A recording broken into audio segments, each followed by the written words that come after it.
Welcome to All Things Economic. I'm Gil Matthew, Executive Director of the Nevada County Economic Resource Council. And today we're going to take a look at the gas pump. If you found yourself staring at the gas pump lately wondering, where did all that extra money go? Then you're not alone. Watching the price climb from $3 a gallon to $4.50 a gallon can feel like a mystery. But when you break it down, the answer becomes clearer. That increase isn't coming from just one place. It's spread across the entire supply chain. Let's start with a simple snapshot on how a gallon of gasoline is typically priced. Crude oil represents about 40%, refining 20%, distribution and marketing 15%, and taxes about 25%. Now let's put some real numbers to that. A $3 per gallon cost, crude oil is about $1.20 of that, refining 60 cents, distribution 45 cents, and taxes 75 cents. Look, the government gets more than the gas station. So if you're thinking of starting a business, start a government, not a gas station. Now let's look at $4.50 a gallon. At $4.50 a gallon, let's see what happens. Crude oil represents about $1.80, refining about 90 cents, distribution 68 cents, and taxes about $1.12. Now the government is really doing better.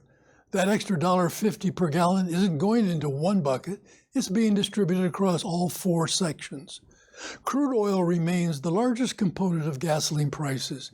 When global oil prices rise due to geopolitical tensions, supply constraints, or production cuts, it directly impacts what you pay at the pump. That 40% share means even modest increases in crude prices ripple quickly into higher gasoline costs. And that can affect other components also. Refining accounts for about 20% of the cost, but it's more volatile than many realize. Refineries are expensive to operate and maintain, and capacity has tightened in recent years. Seasonal fuel blends, environmental regulations, and unexpected outages can all push refining costs higher.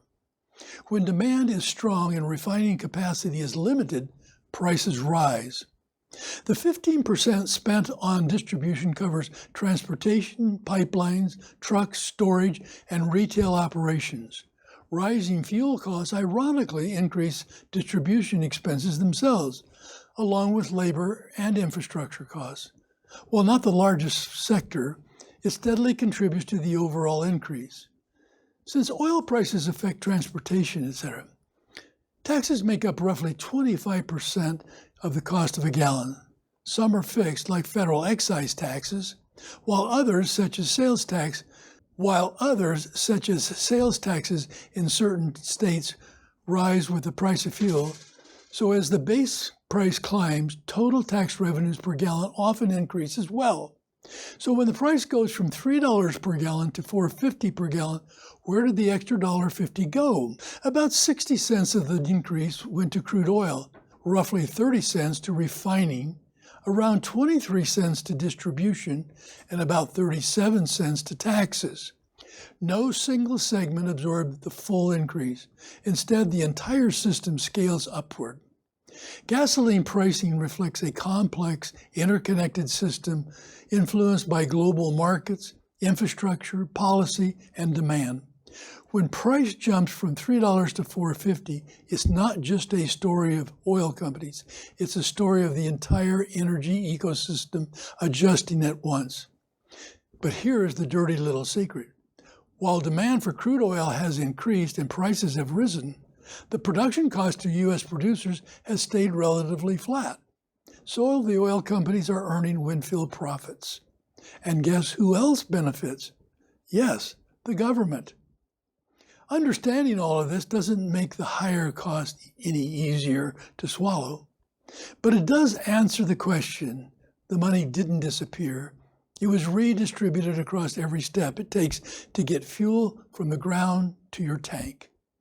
So the next time you pull into the gas station and say, fill her up, oh wait, all that price increase will not get you a young man or woman running out and saying, may I check your oil and wash your windshield? You still have to get out, put the nozzle in the tank, but now you know where the money went. So until next time, when we take a look at something else in all things economic. This is Gil Matthew, the Nevada County Economic Resource Council, saying, be well and thrive.